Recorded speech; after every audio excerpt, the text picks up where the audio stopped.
Welcome to this video tutorial with Virtual Racing School for the Laptime series on iRacing.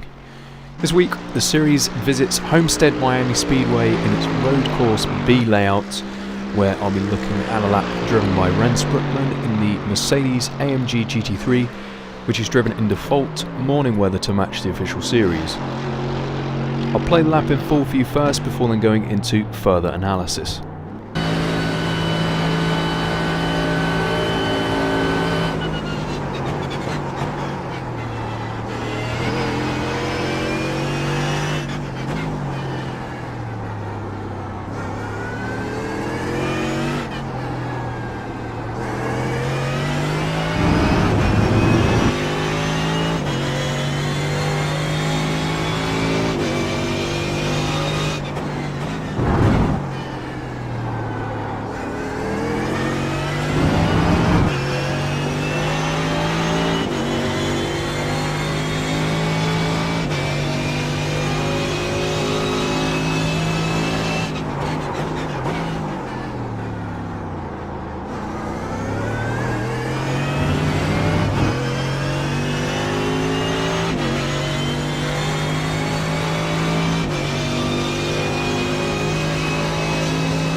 Okay, so that was a 1 minute 12.830. Starting off then, as ever, from the list of data packs on the VRS website, we're just going to choose the Mercedes this time round from the Laptime Sprint Series data pack by Rens Broekman, and we're going to choose week 8 from the schedule. This will load up the session details, where, as ever, you can download the lap files to load in sim and compare against the replay as well as the race setup. We're just going to click on Learn Track, which will open up the driving analyzer. It will start to play the lap through.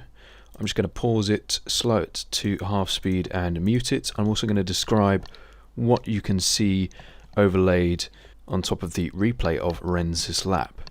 So we've got the steering angle inputs trace throughout the duration of each sector, as well as the speed of the car, the brake and throttle inputs, and some live driving inputs as well. So I'm just going to go back to the beginning of this sector. We've just crossed the start finish line, and we obviously have the car up against the outside wall so that we can carry as much speed as possible into turn 1, and more importantly get the car nice and straight under braking. So you really want to turn in quite late here whilst still being completely flat out as you enter the first corner, which is just a flat out kink, as we can see here. But in terms of a reference for when you need to start lifting off and braking, Rens is going to be using this curb as his reference. So we'll just play that through. We can see that as he passes this cone, this curb, he'll lift completely off the throttle and very gently ease into the brakes. And the reason that he's not braking super aggressively straight away is we can see here that he's got some steering input at this point. We can also see it in the steering angle trace, and if he was to hit the brakes hard at this point, it would create a big forward weight transfer and really upset the balance of the car and likely give Rens a lot of oversteer, which obviously he doesn't want.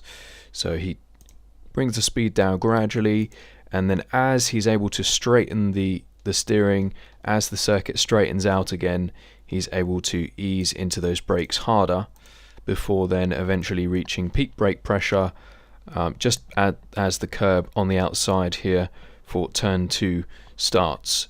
So again, the reason that he wants to come in from that wide angle off the banking is so that he can get the braking in as straight a line as possible, and therefore brake later rather than having to brake too early.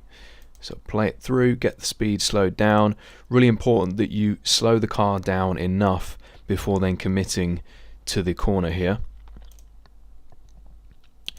Only in 3rd gear at this point, so no need to change down to 2nd.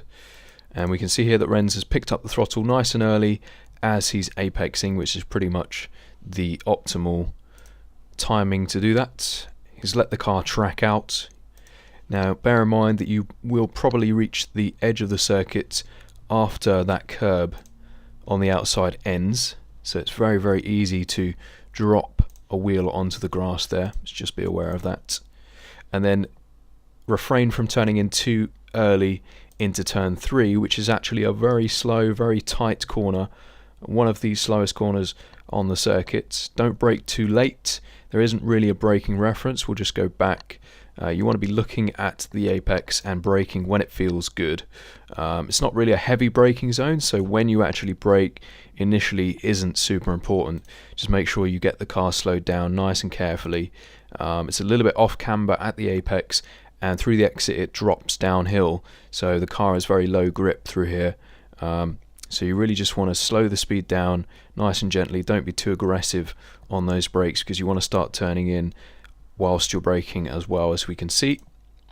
So Ren slows the car down, keeps it nice and tight through the exit, and we can see here his throttle trace through the exit is very, very progressive and careful, and the reason for that is he's trying to keep the car over to the left hand side as far as possible, so that he can set the car up as best as possible for the exit out of turn 4. So that's basically what he's doing now. So we can see that he's quite far to the edge of the circuit on the left hand side here,